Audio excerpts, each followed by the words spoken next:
video, the very first thing you want to do is to go ahead and open up your WeChat.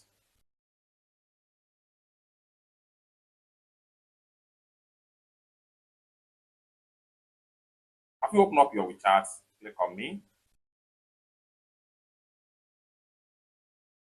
Then go ahead and click on settings. Go ahead and click on help and feedback.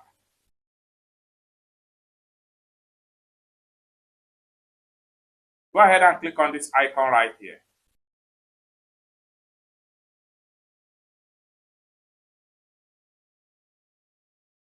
Go ahead and click on repair search history.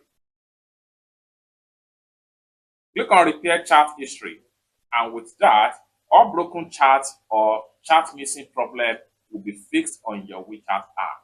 It's that simple. For more tutorial tips and tricks about WeChat app like this, consider to subscribe. Thank you so much for watching, and I hope to see you in my next video. Bye.